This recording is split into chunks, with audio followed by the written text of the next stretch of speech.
The military courtroom fell silent as the judge leaned forward with unmistakable contempt. His eyes narrowed at the composed single mother standing before him, a decorated Navy SEAL being humiliated for supposed misconduct.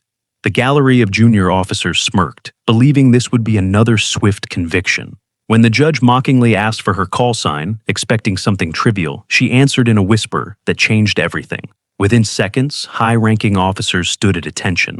Classified files appeared on screens, and the judge's face drained of color as he realized his grave mistake. The system that sought to destroy her had just destroyed itself. From which city in the world are you watching this video today? If you value stories of hidden courage and justice served, consider subscribing to support more untold stories like this one. The Pentagon War Room hummed with tension, bathed in the blue glow of digital screens. Satellite footage showed a compound in an undisclosed location where 15 hostages, including American diplomats, were being held by extremists. The Joint Chiefs stared at the imagery, faces grim. "Extraction impossible," General Hayes muttered. "We've run every scenario." A female voice spoke from the shadows. "I can get them all out." The room fell silent as heads turned. The woman's face remained obscured in the dimly lit corner. The Secretary of Defense exchanged glances with Hayes. "You're sure?" "Yes, sir." A senior official leaned toward Hayes, whispering just loud enough for others to hear. "Send in Night Fox." The name hung in the air like a spell. Nods of agreement rippled through the room. The woman disappeared without another word. 7 years later, former Lieutenant Commander Larissa Thorne walked her daughter Wren to school through the crisp autumn air of Naval Station Norfolk. At 39, Larissa moved with quiet purpose, her athletic build concealed beneath a simple civilian jacket. A distinctive scar traced her jawline, the only visible mark of her former life. "So foxes have special adaptations for hunting at night," Wren explained, clutching her science project notes. "Their eyes reflect light differently, and they can hear a mouse moving under snow from yards away." Larissa smiled. "Nature's perfect predator." "That's why I picked them for my project," Wren said, her 12-year-old enthusiasm infectious. "Everyone else is doing wolves or eagles." "Always good to look where others don't," Larissa replied, tucking a strand of Wren's hair behind her ear. The morning sun caught the silver fox pendant hanging from Wren's necklace, a gift from her last birthday. As they approached the school gates, Larissa knelt to her daughter's level. "Remember, I might be late picking you up today. I have that meeting." Wren's expression grew serious beyond her years. "The military thing? Will it be okay?" Larissa maintained her composure. "It will be fine, just paperwork. Nothing for you to worry about." Wren hugged her fiercely. "Dad always said you were the strongest person he ever knew." Something flickered behind Larissa's eyes, then disappeared. "Your father had a gift for exaggeration." After watching Wren disappear into the school building, Larissa's posture changed subtly as she turned toward the JAG headquarters in the distance. Her stride lengthened, her shoulders squared, her expression became unreadable, a transformation so slight only a trained observer would notice. The imposing military courthouse loomed ahead, its American flag snapping in the breeze. Larissa climbed the steps alone, no lawyer, no entourage. Junior officers clustered near the entrance fell silent as she approached, their whispers following her like shadows. "That's her, the one discharged for insubordination. I heard she endangered an entire team. Thinks she's above protocol. Single mom now, right? Husband was KIA a few years back."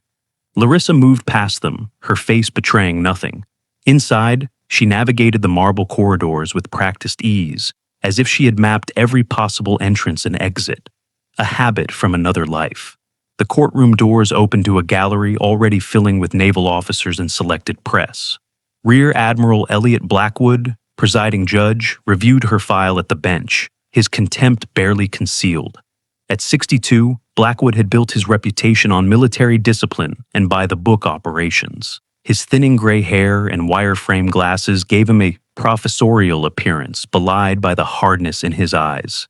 The defense table stood empty except for Larissa.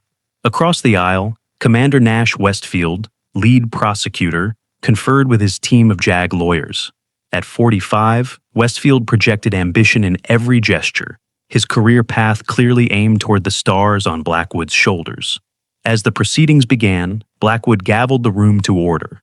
This tribunal will now come to order. Case number 47-228, United States Navy versus Lieutenant Commander Larissa Thorne.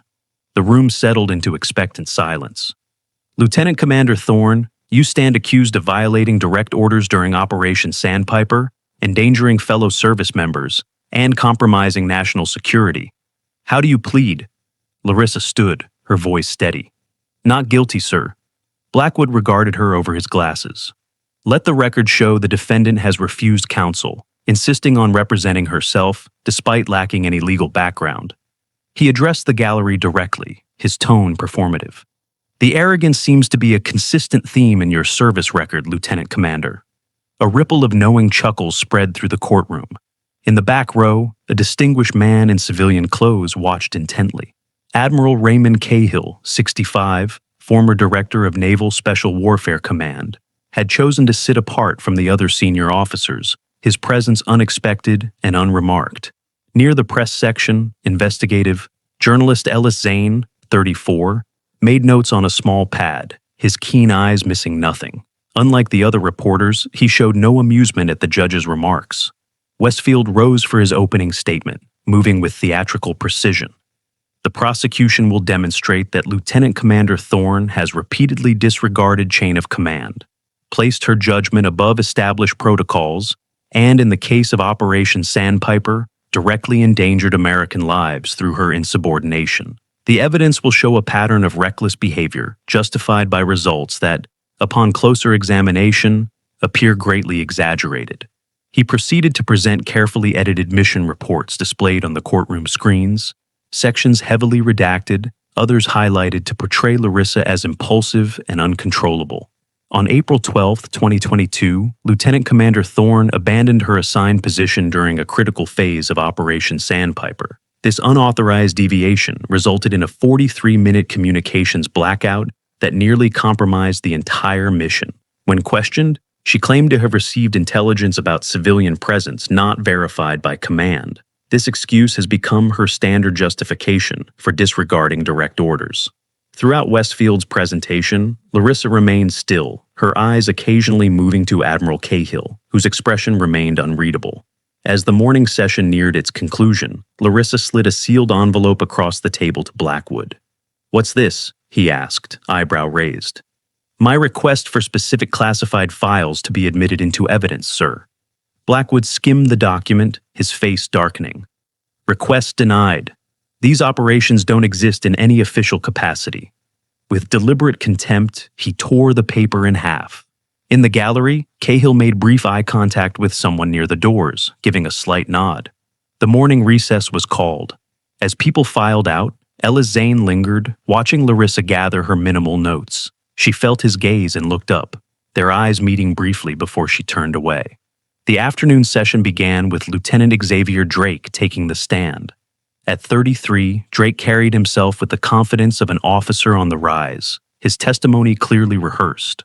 Lieutenant Commander Thorne was under strict orders to maintain her position, securing our communication hub. Instead, she abandoned her post for approximately 40 minutes. Upon return, she claimed to have secured the perimeter based on intelligence she received directly, circumventing normal channels. Westfield circled the witness stand. "And did you find evidence of this alleged threat she neutralized?" "No, sir. Subsequent sweeps found no evidence supporting her claim. The area was clear as initially reported." "And what was the impact of her unauthorized absence?" "The operation was delayed, potentially alerting the target, and team communication was compromised during a critical phase." Throughout Drake's testimony, Larissa made no notes, asked no questions. Her silence visibly frustrated Blackwood, who seemed eager for confrontation. "Lieutenant Commander Thorne, do you wish to cross-examine the witness?" "No, sir." Blackwood's jaw tightened. "Very well. This court will recess for lunch. We'll resume at 1400 hours. In the courthouse hallway, Ellis Zane approached Larissa as she stood alone near a window, looking out at the naval base beyond. "You know they're setting you up, right?" Ellis said quietly. "I've covered enough of these to recognize a railroad job." Larissa studied him, her expression neutral. "Then you know not to believe everything presented as evidence." I've been digging into this case for weeks, Ellis continued, keeping his voice low. I found inconsistencies in Drake's deployment records. He wasn't even in country when he claims you abandoned your post. A flicker of interest crossed her face. Why help me? My brother was a Marine, Fallujah, 2007. Ellis watched her closely. He told me once that a shadow pulled them out when they were trapped behind enemy lines. A shadow that moved like a fox. Larissa's expression revealed nothing, but her eyes sharpened. Your brother has an active imagination. 7 Marines extracted against impossible odds by an operator working alone? That's not imagination. That's a miracle. Sounds like a good story, she replied. Not all good stories are true. Ellis handed her his card. Not all true stories get told either. When the afternoon session convened, Blackwood's demeanor had grown increasingly hostile, his patience visibly thinning with Larissa's composed silence. Perhaps your supposed exemplary service was merely administrative after all, he remarked during questioning about her deployment history. Your file contains recommendations from senior officers, yet the specifics of your achievements remain suspiciously vague. The gallery watched the exchange with interest, many enjoying the spectacle of the stoic woman being publicly dressed down. Lieutenant Commander Thorne, you've been reprimanded multiple times for exceeding authority. What makes you believe standard protocols don't apply to you? Larissa remained measured in her response. I've always prioritized mission objectives and personnel safety, sir. Convenient that these priorities repeatedly aligned with disregarding direct orders, Blackwood countered. The questioning continued for another hour, growing increasingly pointed. Westfield introduced redacted mission reports, implying Larissa had endangered lives through unauthorized actions, while offering no context for her decisions. As the tension in the courtroom built, the unexpected happened. The doors opened, and Commander Octavia Reeves entered with purposeful strides. At 42, Reeves carried herself with the unmistakable bearing of naval intelligence, her uniform impeccable, a folder clutched in her hand. She approached the bench, presenting credentials that caused Blackwood's eyebrows to rise. This proceeding is closed to outside personnel, Commander, Blackwood said, irritation evident. Sir, I'm here by directive of the Secretary of the Navy, Reeves replied, her voice professional but firm. They spoke in hushed tones, their conversation inaudible to the gallery. Blackwood's face progressively reddened, his expression shifting from irritation to something resembling concern. Abruptly, he straightened. This court is adjourned until 0900 tomorrow. His gavel struck with unusual force. All parties will be prepared to resume at that time. As the courtroom emptied, Admiral Cahill observed the exchange between Blackwood and Reeves, his eyes narrowing slightly. Ellis Zane made hurried notes, sensing a shift in the proceedings' trajectory. That evening, Larissa returned to her modest home on the naval base, immediately noticing the almost imperceptible signs of intrusion. Nothing obvious was missing, but items were slightly out of place. A picture frame angled differently, a kitchen drawer not fully closed. She moved methodically through the house, checking each room before retrieving Wren from the neighbor who had picked her up from school. Only after her daughter was safely asleep did Larissa remove a floorboard beneath her bed, revealing a hidden compartment. It was empty except for a small carved fox figurine, its presence seemingly a message in itself. Her phone vibrated with a text from an unknown number. Phoenix Protocol activated. Watch your 6. She deleted the message immediately, her expression unchanged, but her posture subtly alert, like a predator sensing a shift in the wind. The second day of the hearing brought noticeable changes. The gallery had expanded to include more senior officers, including 2 representatives from the Joint Chiefs. Additional security had been posted at the doors, and the atmosphere had shifted from routine disciplinary proceeding to something weightier. Blackwood appeared rattled but determined, his earlier confidence tempered by whatever Commander Reeves had shared. Westfield consulted urgently with his team, clearly adapting strategy mid-course. The first witness called was Captain Elias Thorne, 42. No relation to Larissa despite the shared surname. He commanded her SEAL team for 3 deployments and entered the courtroom with measured steps. His testimony clearly one Westfield had counted on. Captain Thorne, how would you characterize Lieutenant Commander Thorne's compliance with the chain of command during your time as her commanding officer? Elias considered his words carefully. She interpreted orders through the lens of mission success. Blackwood interrupted, That's a diplomatic way of saying she disregarded orders when convenient, isn't it, Captain? Elias stiffened, his response measured but firm. No, sir. That's a precise way of saying she prioritized mission objectives and personnel safety above bureaucratic constraints when circumstances required adaptation. Westfield tried to redirect. So, she was insubordinate? She was effective, Elias replied, looking directly at Larissa. Something unspoken passed between them, a shared understanding built on experiences the courtroom would never know. The exchange continued, growing increasingly tense as Elias refused to characterize Larissa's actions as reckless, despite Westfield's persistent framing. During cross-examination, Larissa asked only one question. Captain Thorne, in your professional assessment, did my actions during our deployments ever unnecessarily endanger personnel or compromise mission objectives? Never, he answered without hesitation. Your judgment under extreme pressure was exceptional. As Captain Thorne was dismissed, Commander Reeves approached the bench again, conferring briefly with Blackwood. His expression soured, but he nodded reluctantly. The court will now review certain operational details relevant to these proceedings, Blackwood announced. Some of this information remains classified, despite limited declassification authorized specifically for this hearing.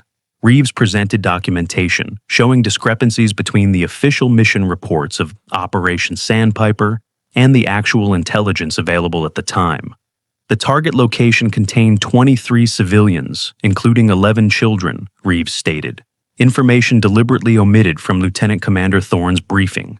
Murmurs spread through the gallery. Cahill watched Blackwood carefully, while Ellis Zane scribbled notes rapidly.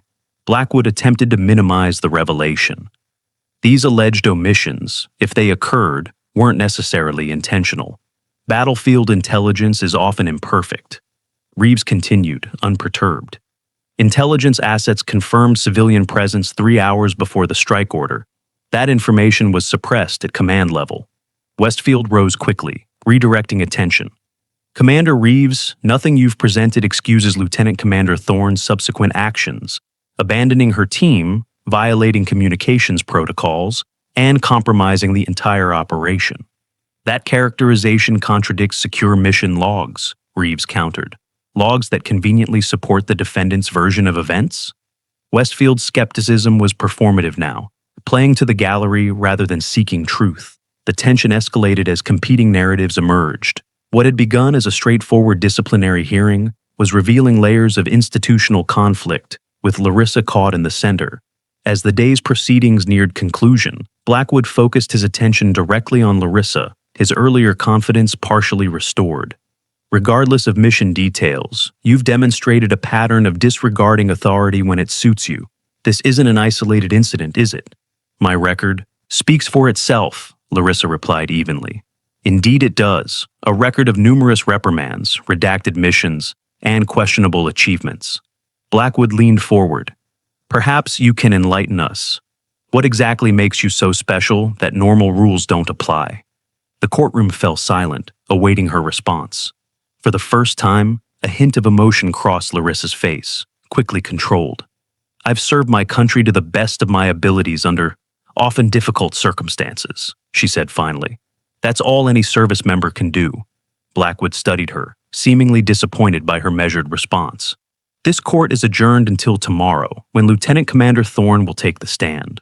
I expect full and transparent testimony, particularly regarding Operation Sandpiper.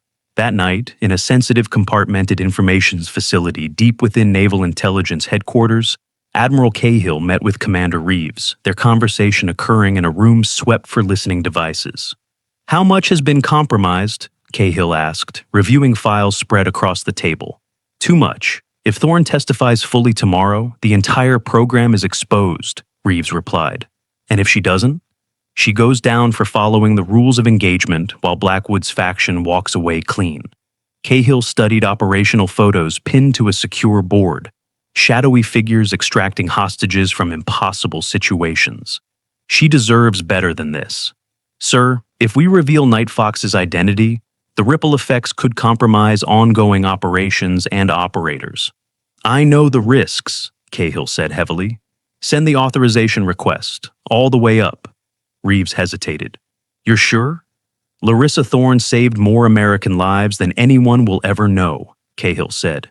I won't let her be sacrificed to protect bureaucrats who issued illegal orders. As dawn broke on the third day, Larissa received another text message, authorized, Phoenix complete. She deleted it, then prepared for the day with methodical calm, selecting a simple dark blue suit that emphasized her military bearing without flaunting it. She helped Ren prepare for school, maintaining their normal routine despite the weight of the day ahead. Will it be over today? Ren asked as Larissa braided her hair. I hope so, Larissa answered honestly. Are you in trouble? The kids at school are talking. Larissa turned her daughter gently to face her. People will always talk. What matters is what's true, not what's said.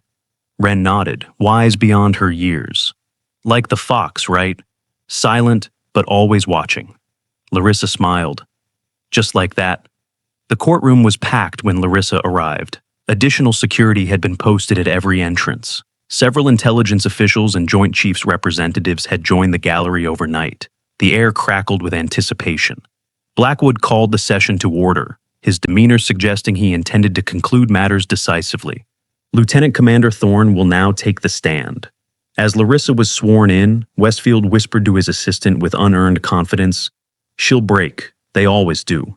What no one noticed was Admiral Cahill discreetly passing a note to Larissa as she approached the witness stand. She unfolded it briefly, reading 4 simple words. Tell them who you are. The courtroom held its collective breath as the questioning began, unaware that everything was about to change.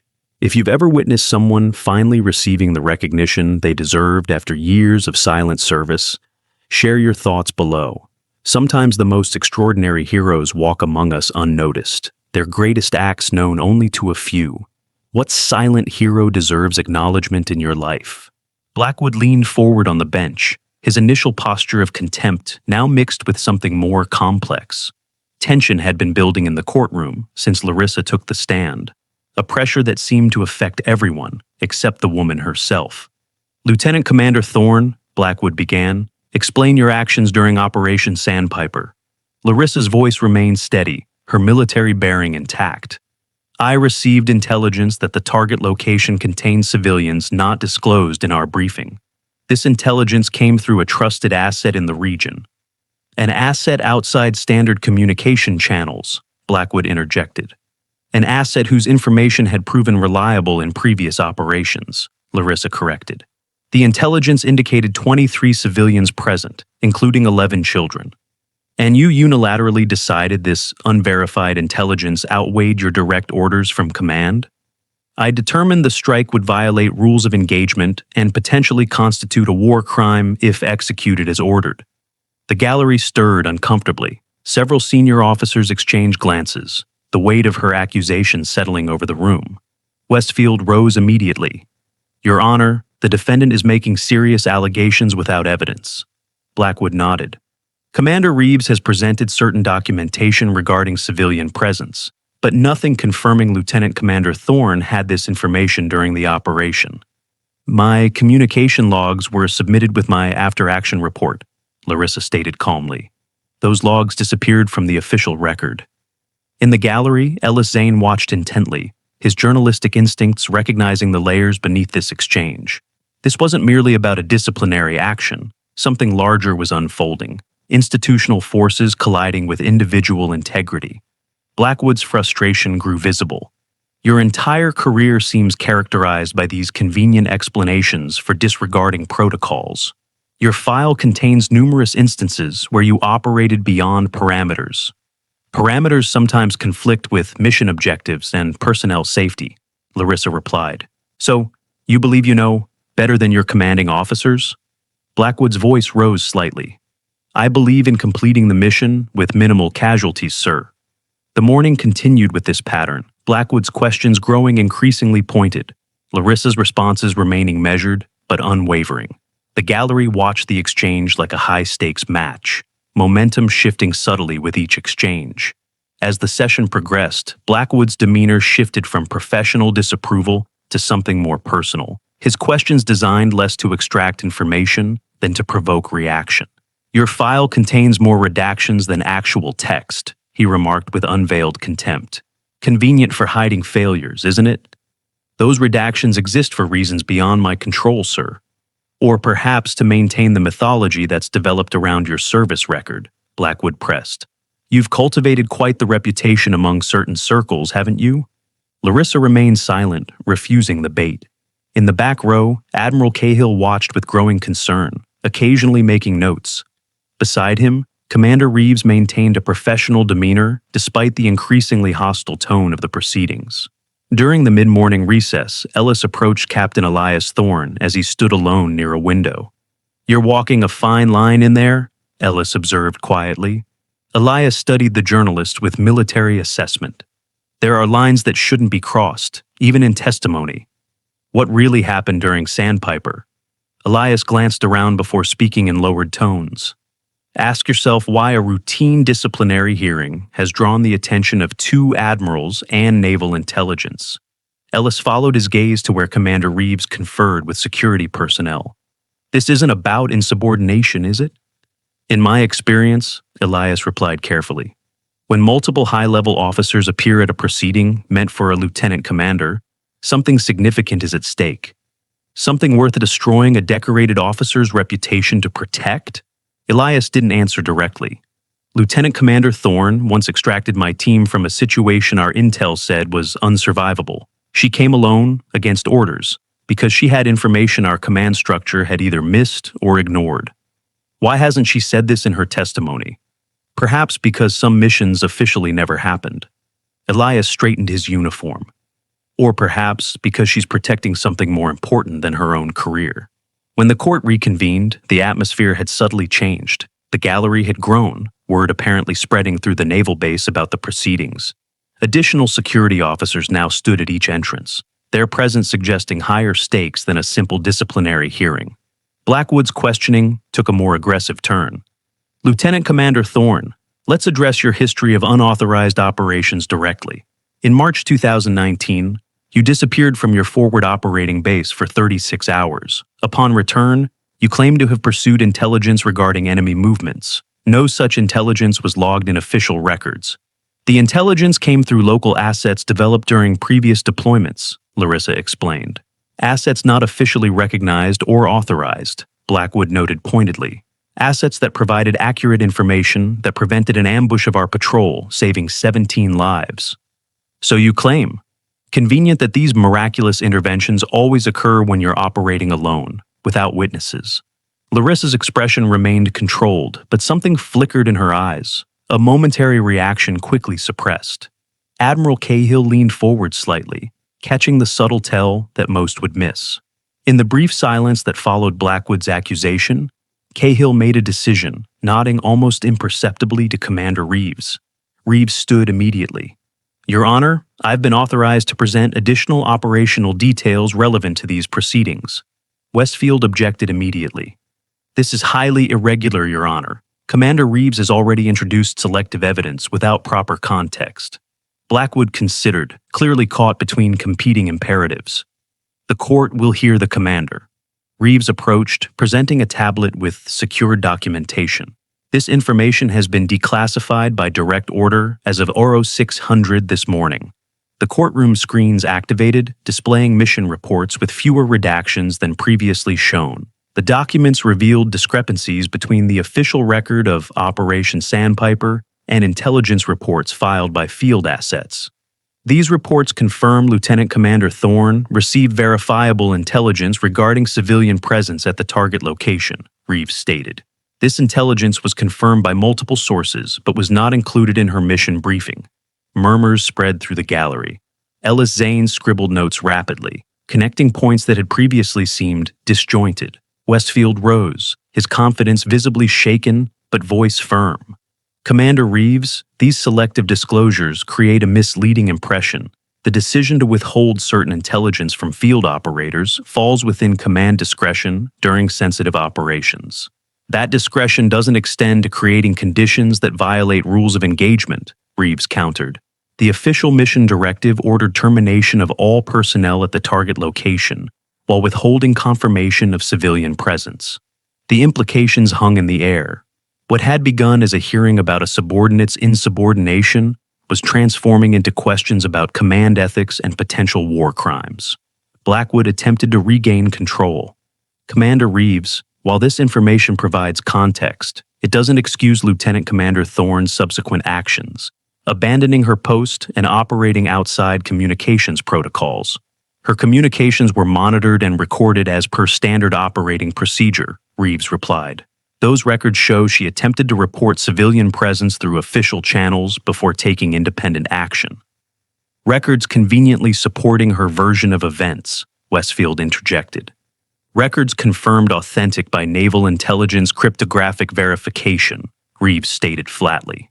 The afternoon brought Captain Thorne back to the stand, his testimony now focused specifically on Operation Sandpiper. "Captain, were you aware of Lieutenant Commander Thorne's concerns about civilian presence at the target location?" Blackwood asked. "I was not her direct commander during that operation," Elias clarified. "However, based on previous experience, Lieutenant Commander Thorne's field assessments were consistently reliable, often more accurate than our official intelligence." "That's not what I asked, Captain. I became aware of her concerns after the operation concluded, sir." "And did you find her actions justified based on those concerns?" Elias met Blackwood's gaze directly. "Had I been her commanding officer, I would have recommended commendation, not censure." The statement caused visible reaction throughout the courtroom. Blackwood's jaw tightened. Westfield conferred urgently with his team. Ellis Zane glanced at Larissa, noticing something others missed, a subtle shift in her posture, not relief, but recognition, as if pieces of a complex puzzle were finally aligning. As the day's testimony continued, the narrative around Operation Sandpiper evolved. What had been portrayed as a straightforward case of insubordination revealed itself as something far more complex. A junior officer caught between mission parameters and ethical imperatives, between official channels and operational reality. Throughout this evolution, Larissa remained composed, answering questions directly, but offering no unnecessary elaboration. Her restraint stood in stark contrast to the increasingly agitated exchanges between Westfield and Reeves, between Blackwood and various witnesses. By late afternoon, Blackwood's frustration had reached visible limits. His questioning of Larissa grew increasingly personal and provocative. "Your entire career seems built on exceptional circumstances and special considerations," he remarked with thinly veiled contempt. "Always the lone operator, always the one with unique insight unavailable to standard channels." "Special operations often require adaptability," Larissa replied evenly. "Or perhaps a certain willingness to disregard inconvenient limitations," Blackwood countered. "Your record suggests someone who believes themselves above standard protocols." "My record reflects mission outcomes, sir. Outcomes that cannot be independently verified in many cases," Blackwood noted sharply. "How convenient that your most impressive achievements occur in operations too classified to examine." The remark hung in the air, a direct challenge to Larissa's integrity and service record. For the first time, something like genuine emotion flickered across her face, quickly controlled, but noticed by those watching closely.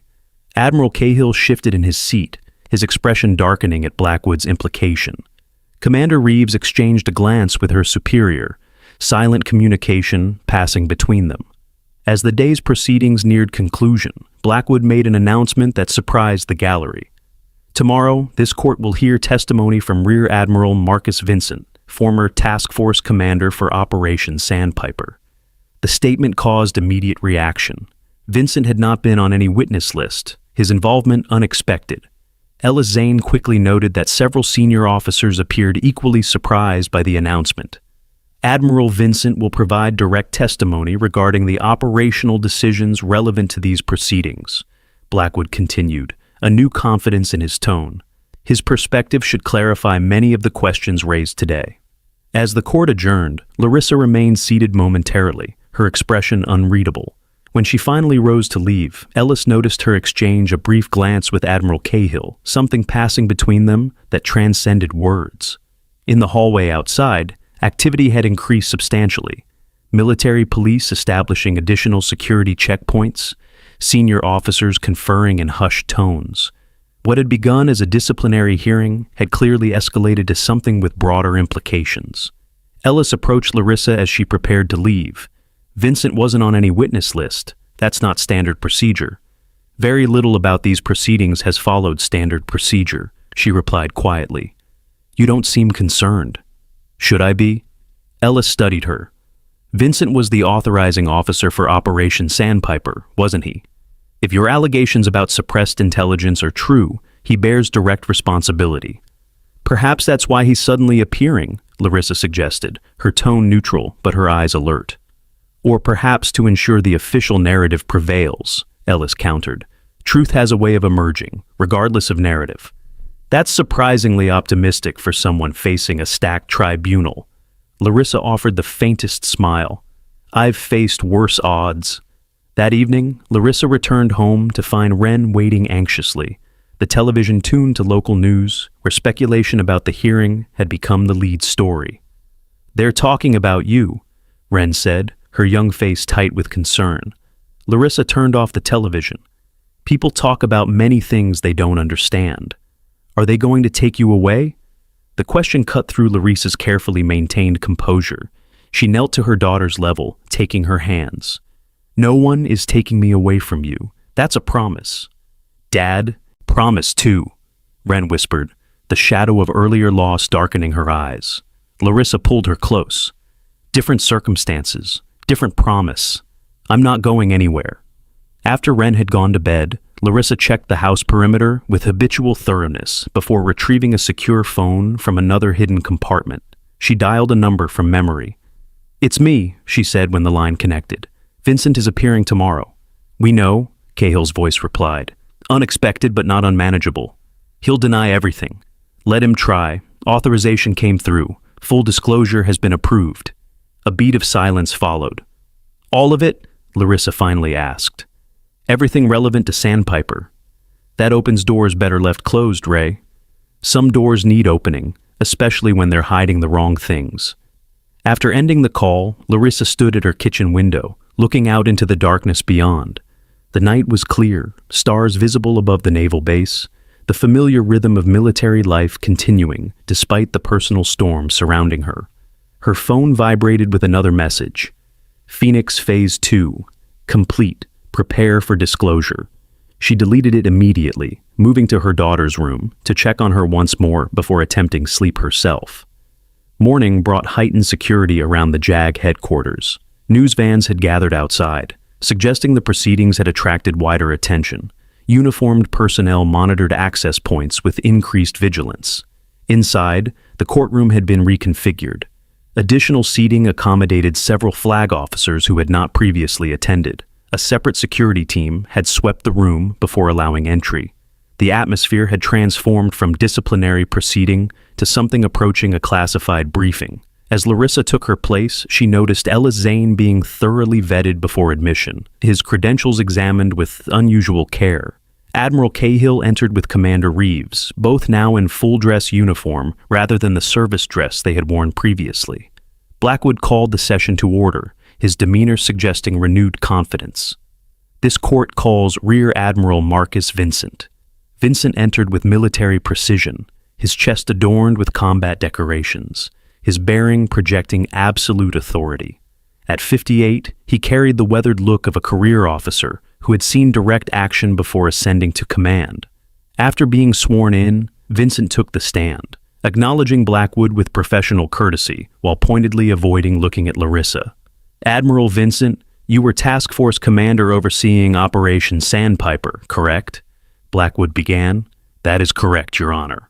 Can you describe the operational parameters as communicated to Lieutenant Commander Thorne and her team? Vincent's testimony was measured and authoritative, presenting the operation as a standard intelligence-driven strike against confirmed, hostile forces. His account directly contradicted the documentation Reeves had presented, stating unequivocally that no credible intelligence regarding civilian presence had been received prior to the operation. Lieutenant Commander Thorne abandoned her assigned post without authorization, Vincent stated firmly. Her actions created a critical vulnerability in our security perimeter and nearly compromised the entire operation. Westfield guided Vincent through a detailed timeline that supported the prosecution's narrative, each point delivered with the conviction of someone accustomed to having their word accepted without question. When cross-examination began, Larissa remained seated, studying Vincent with calm assessment. Admiral Vincent, were you personally present in the command center during Operation Sandpiper? I monitored the operation from Task Force headquarters, as appropriate for my position. So, you were not directly observing real-time intelligence feeds? I received regular updates from operations staff, including intelligence from regional assets regarding civilian presence. Vincent's jaw tightened slightly. No credible intelligence regarding civilian presence was received. Larissa nodded, as if his answer confirmed something. Request permission to introduce evidence, Your Honor. Blackwood hesitated. What evidence? Communications records from Operation Sandpiper, specifically transmissions between regional assets and command center, time-stamped 3 hours before the operation commenced. Westfield rose immediately. Objection, Your Honor. Any such records would be classified beyond the scope of these proceedings. Before Blackwood could respond, Commander Reeves approached the bench. Your Honor, I have been authorized to confirm that these records have been declassified specifically for this hearing. A tense silence followed. Vincent exchanged a glance with Blackwood, something unspoken passing between them. The court will review these records, Blackwood finally stated, his voice tight. The courtroom screens displayed communications logs, showing multiple intelligence reports regarding civilian presence at the target location, all received and acknowledged by Command Center, all time-stamped well before the operation commenced. Vincent's composure faltered briefly. These records are incomplete or altered. Command received no such intelligence. The cryptographic signatures confirm authenticity, Reeves stated, her tone professional but firm. These communications were logged, verified, and acknowledged by Task Force headquarters. If such communications occurred, they were not brought to my attention, Vincent insisted, his voice hardening. Admiral Vincent, Larissa continued, were you briefed on the Omega Protocol regarding civilian presence verification? The question caused visible reaction. Vincent stiffened, his eyes narrowing. That protocol is not relevant to these proceedings. The Omega Protocol specifically requires task force commanders to personally review all intelligence regarding potential civilian casualties before authorizing strike operations, Larissa stated for the record. Did you review such intelligence before authorizing Operation Sandpiper? Objection, Westfield interjected. This line of questioning attempts to shift focus from the defendant's actions to command decisions beyond the scope of this hearing. On the contrary, Larissa countered calmly, it establishes whether Operation Sandpiper was conducted in accordance with established protocols, directly relevant to the charges against me. Blackwood appeared torn, clearly recognizing the dangerous territory the questioning had entered. The objection is overruled. Admiral Vincent will answer the question. Vincent's expression hardened further. I followed all relevant protocols for the operation. That doesn't answer whether you personally reviewed intelligence regarding civilian presence, as required by Omega Protocol, Larissa pressed. I reviewed all credible intelligence presented to me, Vincent stated flatly. But not the intelligence from regional assets that was logged and acknowledged by your command center? The exchange continued, tension building with each question and answer. Vincent maintained his position that no credible intelligence regarding civilians had reached his level, despite the communication logs showing otherwise. As the morning progressed, a pattern emerged. Vincent's testimony increasingly suggested a command structure that had filtered intelligence before it reached him, creating plausible deniability while enabling operational decisions that might otherwise violate established protocols. During the lunch recess, Ellis approached Captain Thorne again.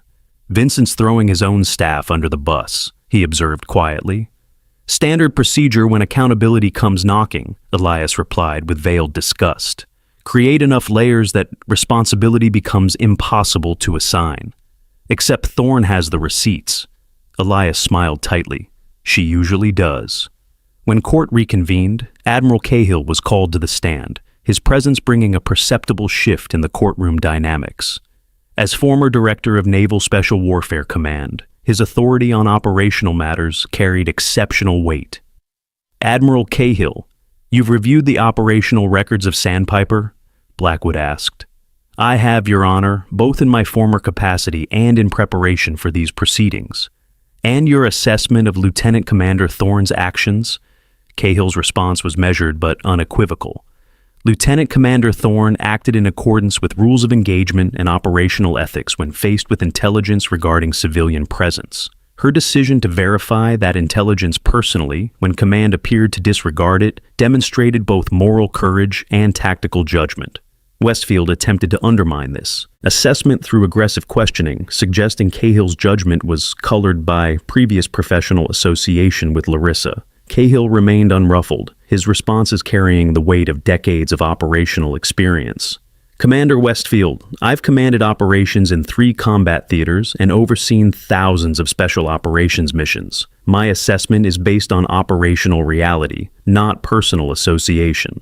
As the afternoon session continued, Commander Reeves presented additional documentation showing a pattern of similar intelligence filtering during other operations, creating a context that supported Larissa's account of Sandpiper. Throughout these revelations, Larissa maintained her composed demeanor, asking pointed questions when appropriate, but otherwise allowing the evidence to speak for itself. Her restraint stood in increasing contrast to Vincent's growing defensiveness and Blackwood's visible discomfort. As the day neared conclusion, Blackwood appeared to recognize the shifting momentum.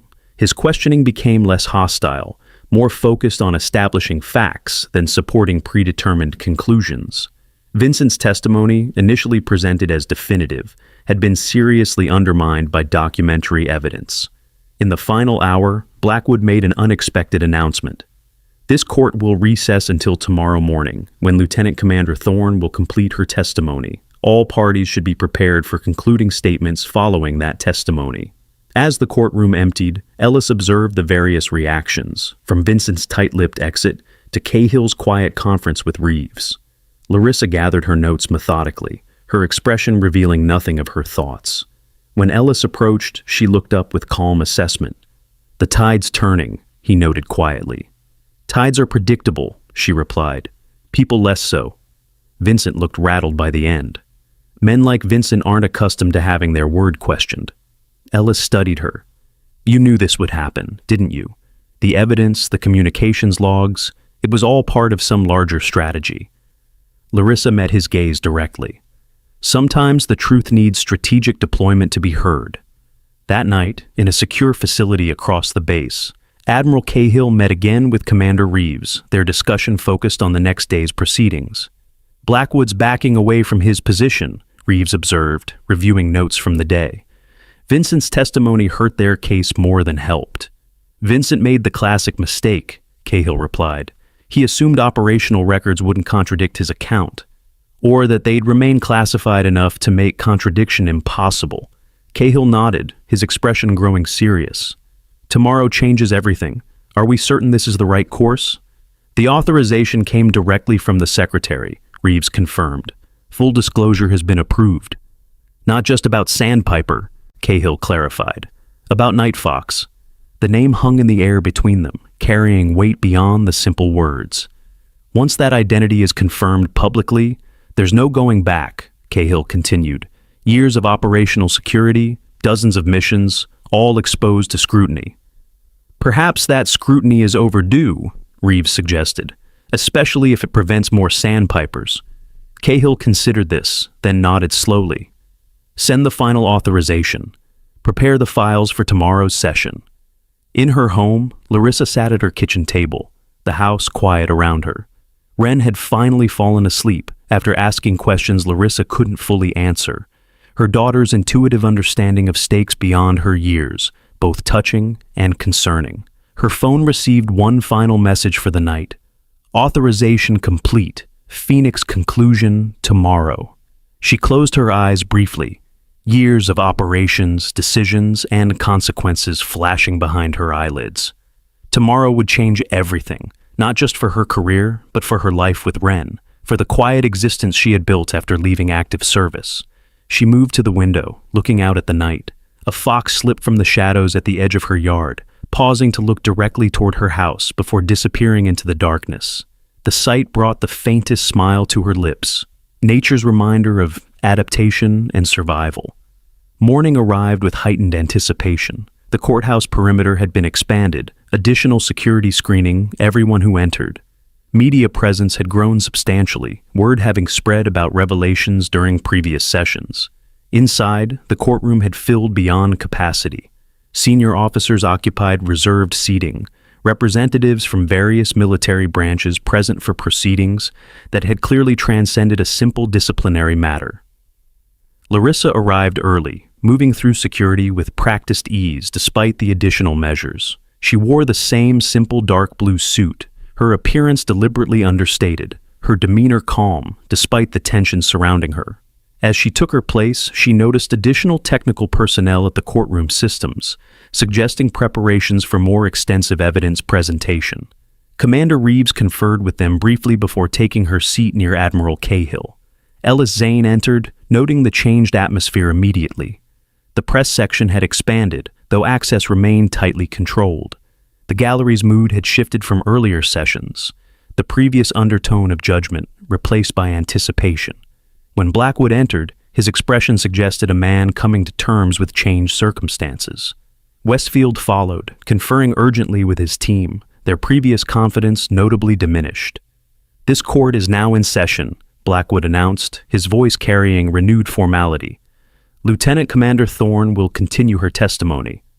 As Larissa took the stand, the courtroom fell silent, collective focus intensifying on the woman whose quiet composure had remained constant throughout proceedings that had grown increasingly extraordinary. Blackwood adjusted his glasses, reviewing notes before looking directly at Larissa. His tone had lost its earlier contempt, replaced by something approaching professional neutrality. "Lieutenant Commander Thorne, your service record contains numerous commendations alongside the reprimands we've discussed. Those commendations often reference exceptional performance under difficult circumstances, yet provide minimal specific detail." He paused, seeming to choose his next words with unusual care. "Perhaps you could tell the court what your call sign was during your operational deployments. That might provide context for your approach to military protocols." The question hung in the air, appearing innocuous but carrying weight that only those with specific knowledge could recognize. The gallery watched with mild interest, expecting some standard military designation. Larissa looked directly at Blackwood, her voice steady, almost quiet. "Night Fox, sir." The two words fell like stones into still water, ripples of reaction spreading outward. A Marine guard near the door dropped his clipboard with a clatter that echoed in the sudden silence. Admiral Cahill stood. Westfield's confident expression collapsed. Throughout the gallery, recognition dawned on various faces, understanding spreading like a revelation. Blackwood himself appeared stunned, his voice faltering.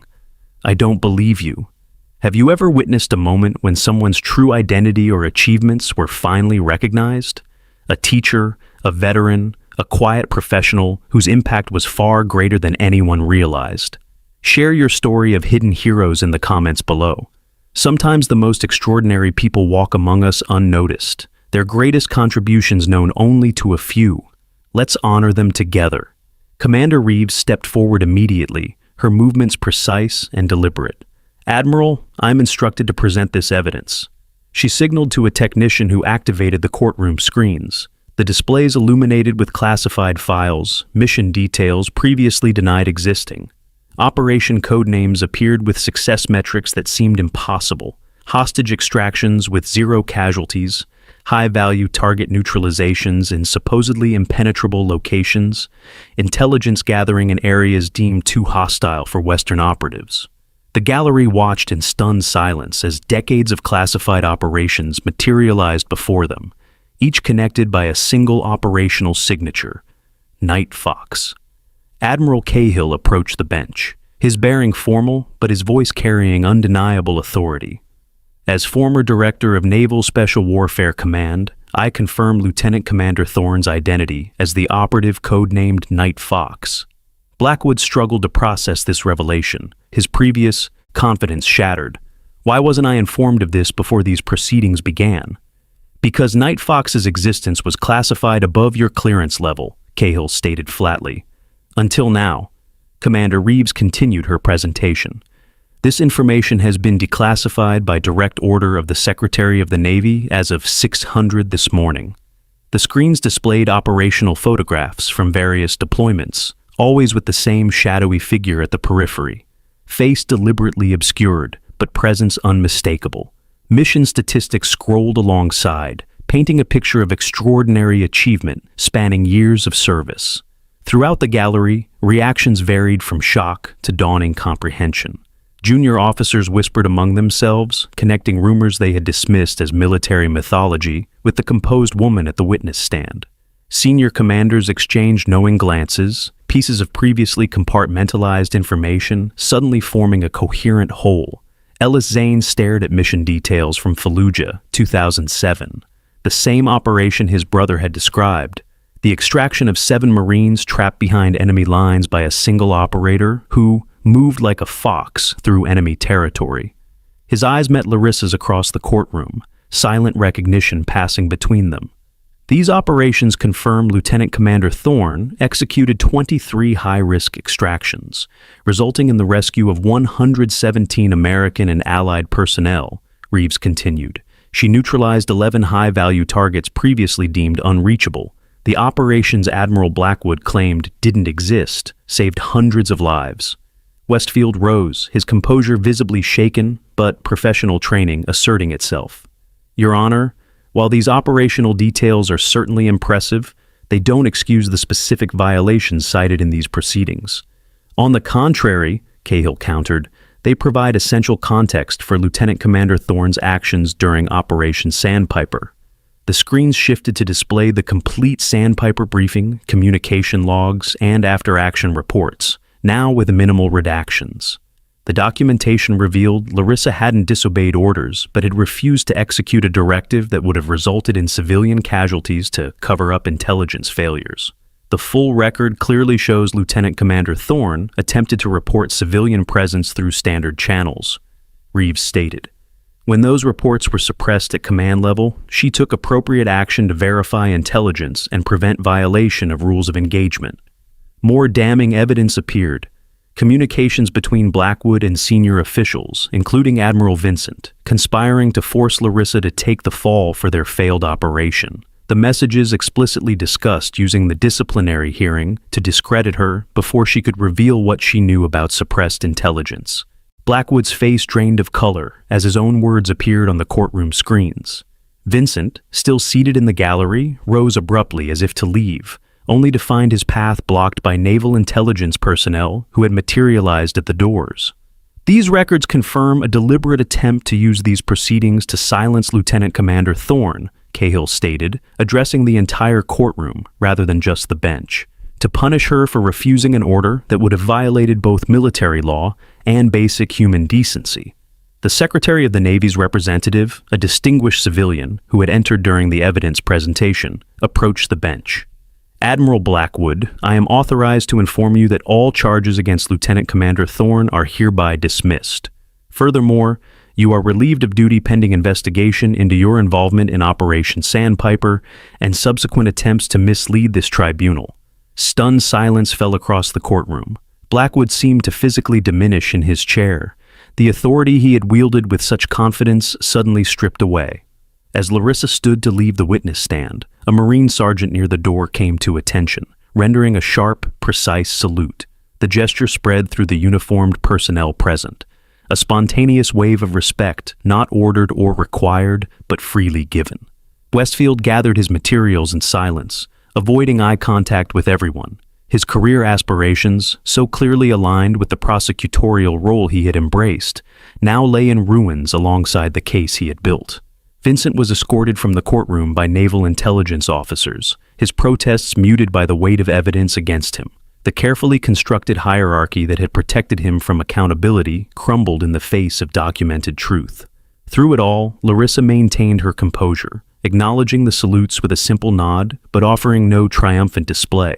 Her vindication carried none of the theatrical satisfaction viewers expect from courtroom dramas, just the quiet dignity that had characterized her throughout. Outside the courthouse, media representatives clamored for statements as military police established a perimeter. The story had exploded beyond the confines of the naval base, the revelation of Night Fox's existence after years of denial, triggering intense public interest. Ellis approached Larissa as she navigated through the chaos, keeping pace beside her. The world should know what happened in there, he said, professional instinct wrestling with personal respect. "Some stories aren't meant to be headlines," Larissa replied simply. "Then what was this all about? Why go through this hearing if not to clear your name?" Larissa paused, looking toward the school where a bus was arriving, Wren visible among the children disembarking. "It wasn't about clearing my name. It was about stopping them from using other operators as scapegoats." Admiral Cahill joined them, having navigated his own path through the media gauntlet. "The president has authorized me to offer you reinstatement, Larissa. Full rank, your choice of assignment." Larissa watched her daughter approach, her expression softening in a way it hadn't throughout the proceedings. "With respect, Admiral, I've already chosen my mission." Cahill followed her gaze, understanding registering in his eyes. "Some missions matter more than others," he acknowledged quietly.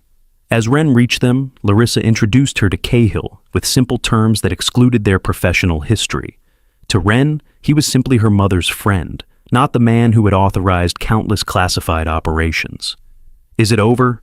Wren asked directly, her perception cutting through adult obfuscation. "It's over," Larissa confirmed. "Everything's fine now." Wren studied her mother's face with the intensity unique to children. Did they finally understand? The question carried more weight than its simple words suggested. Larissa considered her response carefully. "I think they did, yes." As they walked home, Ellis fell into step beside them, maintaining a respectful distance but clearly intent on continuing their conversation. "Your daughter asks good questions," he observed. "She always has," Larissa replied, "even when they're difficult to answer." "I have a few of those myself," Ellis admitted. "Not for publication, just for understanding." Larissa glanced at him. "Ask them later," she suggested, nodding toward Wren, who walked slightly ahead. That evening, after helping Wren with her science project, a diorama of nocturnal animals in their natural habitat, with a fox as its centerpiece, Larissa heard a knock at her door. Opening it revealed Ellis standing on her porch, expression suggesting he had spent the intervening hours processing the day's revelations. "I called in a few favors," he said without preamble. "Found some people who wanted to thank you personally." He stepped aside, revealing several veterans waiting behind him, men and women whose lives Night Fox had saved, including his brother. They hadn't come seeking stories or explanations, merely to express gratitude, person to person, without cameras or ceremonies. The moment stretched into an hour as Larissa spoke quietly with each visitor, memories exchanged in hushed tones on her porch, away from Wren's ears. No dramatic revelations or emotional breakdowns, just the quiet acknowledgement of shared experiences that had shaped all their lives. As the visitors departed, Ellis lingered. "How does it feel?" he asked. "Going from legend back to ordinary life?" Larissa watched the veterans leave, then turned to where Wren continued working on her project in the living room. "Who says this isn't extraordinary?" The question wasn't rhetorical, but genuinely reflective, inviting Ellis to reconsider his definition of significance. He nodded slowly. "My brother never knew who pulled them out, that night in Fallujah, just that someone had come when everyone else said it was impossible. Sometimes not knowing helps maintain hope," Larissa suggested. "The idea that help can arrive from unexpected places carries people through their darkest moments. Is that why you kept your identity classified for so long? To be a symbol rather than a person?" "I kept it classified because operational security required it," Larissa corrected gently. "The mythology was Command's creation, not mine." Ellis considered this. "But you never corrected it, even when you could have. What purpose would that have served? Missions succeeded because of preparation, training, and sometimes luck, not because of exceptional individuals. The evidence presented today suggests otherwise." Larissa shook her head slightly. "The evidence shows mission outcomes. Behind each of those outcomes were dozens of people providing intelligence, logistics, and support. Night Fox may have executed the final phase, but was never operating alone, despite what the mythology suggests." This perspective, humble yet factual, seemed to surprise Ellis. In a world that craved heroic narratives and exceptional individuals, Larissa's insistence on team achievement and distributed credit ran counter to expected patterns. "Will you tell Wren," he asked, glancing toward the living room, "about Night Fox?" "Someday," Larissa replied, "when understanding it won't burden her with expectations or fears." As Ellis prepared to leave, he offered his hand. Thank you for trusting me with this, even if I can't report it. Who says you can't report it? Larissa asked, surprising him. The operations have been declassified. The story exists now, whether I want it to or not. But you just said some stories aren't meant to be headlines. Some aspects of stories, Larissa clarified. Report what happened in that courtroom. The truth about Sandpiper needs telling. Just remember that behind operational code names are real people with real families. Ellis nodded, understanding the nuance of her request. I'll focus on the systemic issues, the command failures, not the personal mythology. That would be appropriate, Larissa agreed. After he left, Larissa joined Wren in the living room, examining the nearly completed diorama. The fox figurine stood alert in carefully constructed undergrowth, protecting its den while surveying the surroundings. It looks perfect, Larissa said, admiring her daughter's work. I made the fox's eyes reflect light, Wren explained, demonstrating with a small flashlight. The tiny glass beads used for eyes caught the beam, creating a realistic nighttime effect. Just like real foxes. Very authentic, Larissa agreed, smiling at her daughter's attention to detail. You've done excellent research. Ms. Petrovich says good science starts with good observation, Wren replied, referring to her teacher. You have to really see what's there, not just what you expect to see. That's true in many areas of life, Larissa noted. Seeing reality clearly is a valuable skill. They worked together to add final touches to the project, their conversation flowing naturally between school topics and everyday concerns, no mention of courtrooms or military proceedings interrupting their normal routine. Later that night, after Wren had gone to bed, Larissa sat on her back porch, the darkness comfortable around her. The day's events replayed in her mind, not with the adrenaline of combat or the tension of courtroom revelation, but with quiet assessment, analyzing outcomes against objectives as she had done throughout her career. The Phoenix Protocol had succeeded, perhaps better than anticipated. The systemic issues that had allowed Sandpiper to happen had been exposed. Those responsible would face consequences, though likely not proportional to their actions. Most importantly, the precedent had been established that following illegal orders was not an obligation, even for special operators accustomed to classified directives. Her phone vibrated with a text from Cahill. Cleanup proceeding, Vincent in custody, Blackwood under investigation. You sure about declining reinstatement? She typed a simple reply. Positive. Current mission priority, unchanged. His response came quickly. Understood. Standing offer remains. World still needs good operators. Larissa smiled slightly at the familiar recruitment language. World needs good people in all roles, she countered. Some battlefields aren't geographic. The conversation ended there, both understanding that her decision was final and respecting the reasons behind it. The following morning brought change to Naval Station Norfolk. News of the hearing's outcome had spread throughout the military community, altering perceptions and relationships in subtle ways. As Larissa walked Wren to school, she noticed the difference in how people regarded her. Respect replacing suspicion, acknowledgement replacing avoidance. People are looking at you differently today, Wren observed, missing nothing despite her youth. People's perceptions change when they get new information, Larissa explained simply. Like when they found out you weren't in trouble but actually did something good? Something like that, Larissa acknowledged, impressed by her daughter's intuitive understanding. At the school entrance, Wren's teacher greeted them with new warmth, clearly having heard some version of yesterday's events.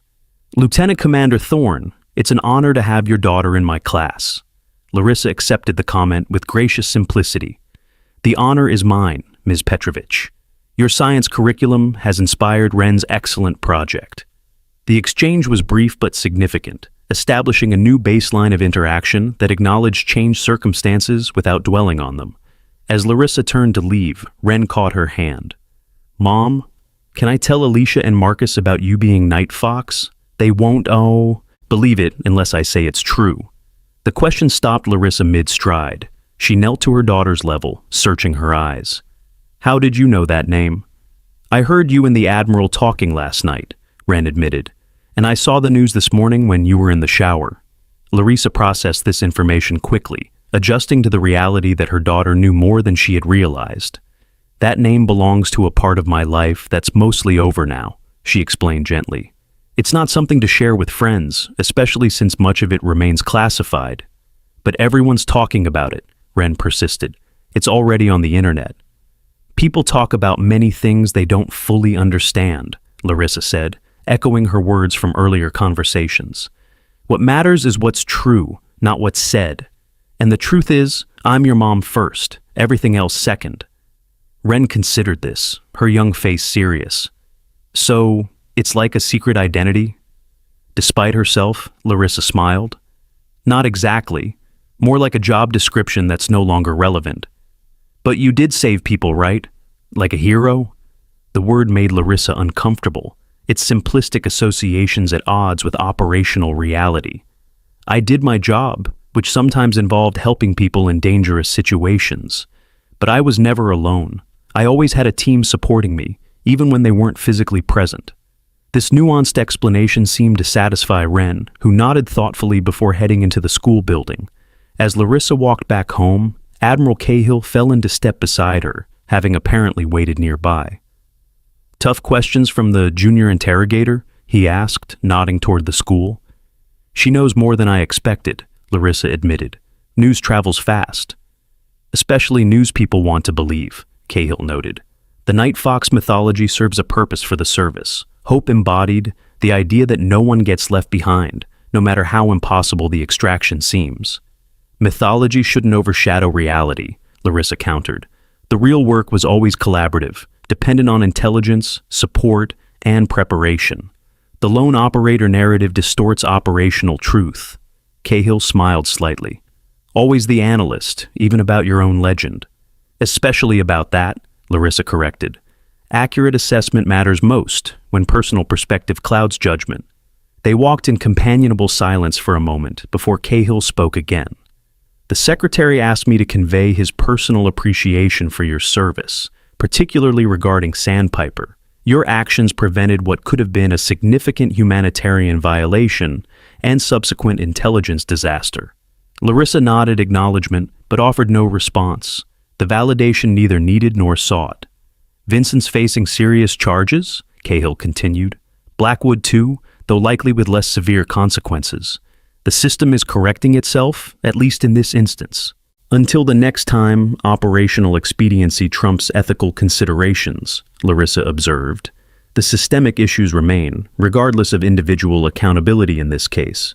Perhaps, Cahill conceded, but exposure creates opportunity for reform. Your testimony shifted perspectives at command level, opened conversations previously avoided.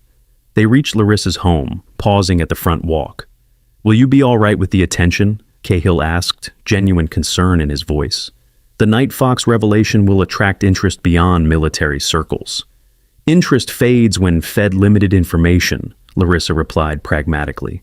I'll decline interviews, avoid public appearances, focus on Ren. In 6 months, some new story will capture public imagination. Cahill seemed skeptical, but didn't argue.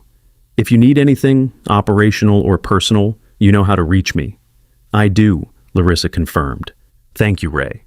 The day proceeded with unexpected normalcy, the anticipated media onslaught managed by Naval Public Affairs, which issued a brief statement acknowledging Lieutenant Commander Thorne's service while emphasizing the classified nature of specific operations. Journalists requesting interviews received polite but firm refusals. By afternoon, Larissa had resumed her regular routine, reviewing job applications for civilian security consulting positions she had applied for before the hearing began. Her phone occasionally buzzed with messages from former colleagues who had seen the news, most offering simple acknowledgement rather than seeking details they knew she wouldn't provide. When she picked Ren up from school, the diorama earned an A+ and enthusiastic praise from Ms. Petrovich, particularly for the realistic nocturnal adaptations depicted in the Fox figure.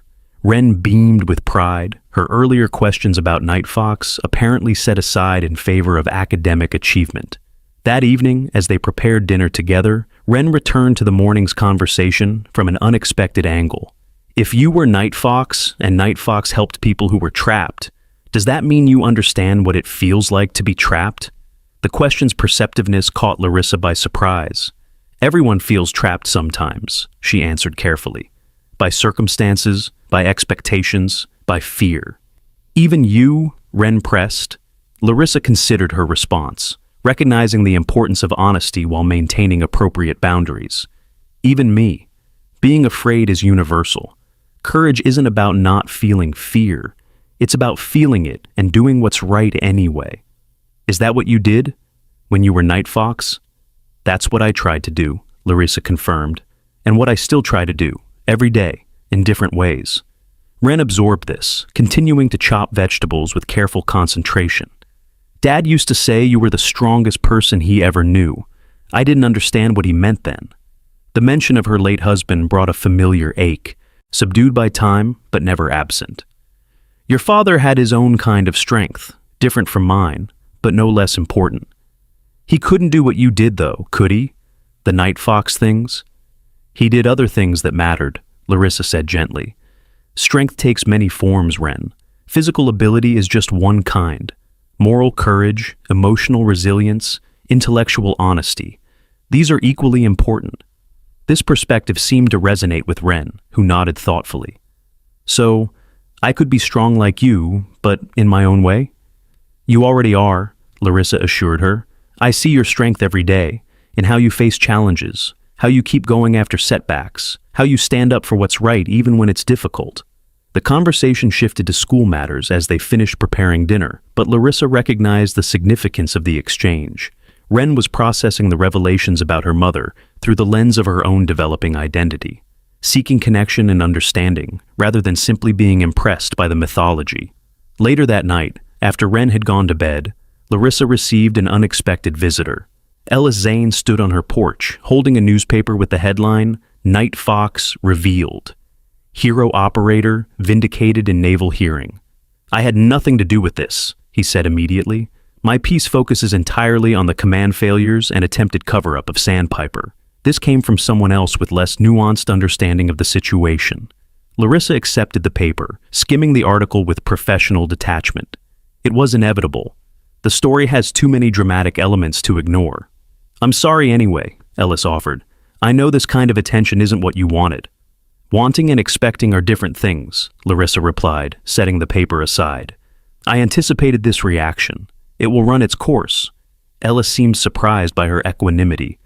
You're not concerned about how this affects your future, your privacy? I'm concerned about appropriate operational security and protecting ongoing missions that might be compromised by excessive detail. My personal discomfort with attention is irrelevant compared to those considerations.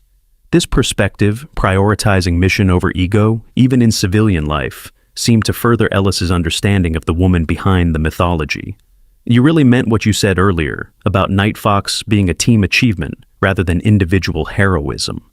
Reality rarely conforms to narratives people find satisfying, Larissa noted. The lone operator making impossible rescues makes for better headlines than the reality of multi-layered support structures and collaborative intelligence. Ellis nodded slowly. I tried to convey that in my piece, how systemic failures created the conditions for Sandpiper, and how systemic corrections might prevent similar situations in future. I appreciate that approach, Larissa acknowledged. It's more valuable than personalized. Mythology.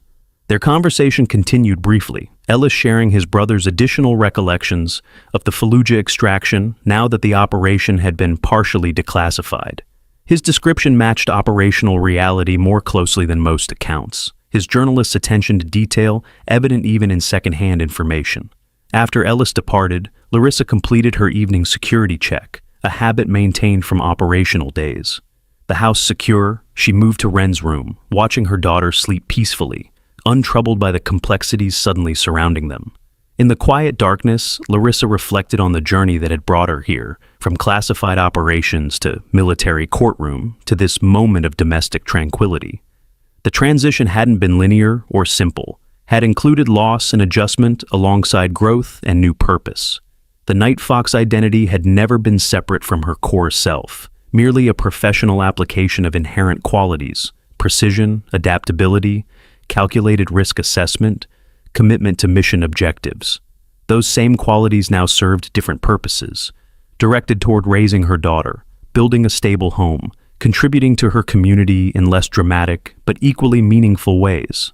Morning brought a symbolic conclusion to the military proceedings, A formal letter arrived confirming all charges dismissed, her service record amended to remove references to the disciplinary hearing. Accompanying it was a private note from the Secretary of the Navy, expressing personal appreciation and acknowledgement of service beyond what public recognition could address. As Larissa prepared to walk Wren to school, she noticed a small package on her front porch, unmarked except for her name. Inside was a simple silver pin in the shape of a fox, accompanied by a card signed by the 7 Marines from the Fallujah extraction, including Ellis's brother. No grand statement, no effusive gratitude, just a simple acknowledgement. Some debts can't be repaid, only honored. Thank you. She slipped the pin into her pocket rather than wearing it.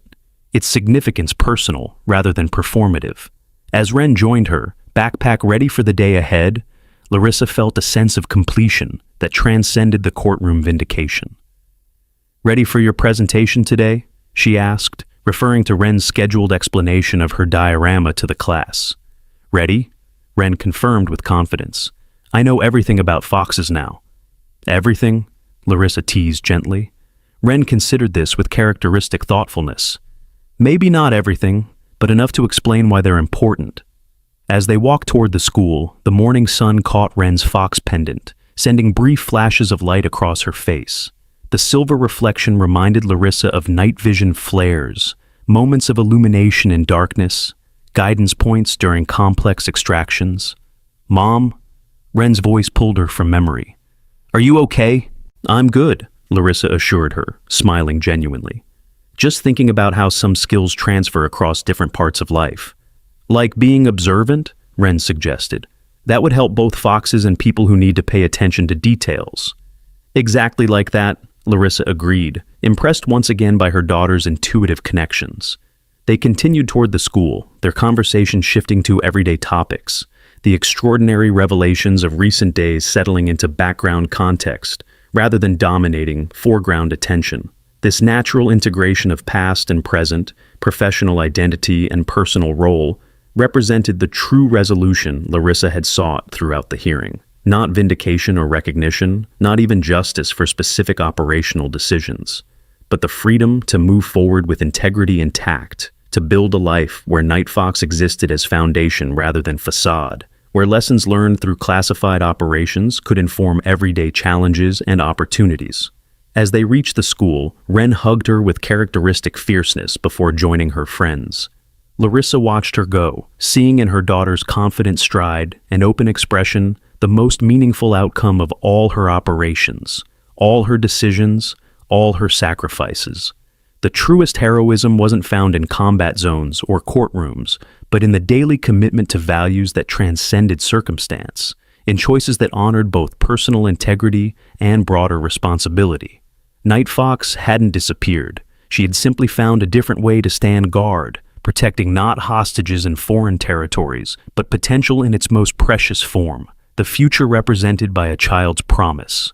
Larissa turned toward home, ready for whatever challenges the day might bring, her steps measured and purposeful. A guardian moving through daylight, with the same quiet confidence that had once defined her movements through darkness. Do you know someone whose true impact goes unrecognized? Someone who serves others without seeking acclaim? Whose greatest contributions happen behind the scenes? Share their story in the comments. The world needs to celebrate those quiet heroes who transform lives without fanfare, whose legacy lives in the people they've helped, rather than in headlines or awards. Their examples remind us that true significance often lies in what we do when no one is watching.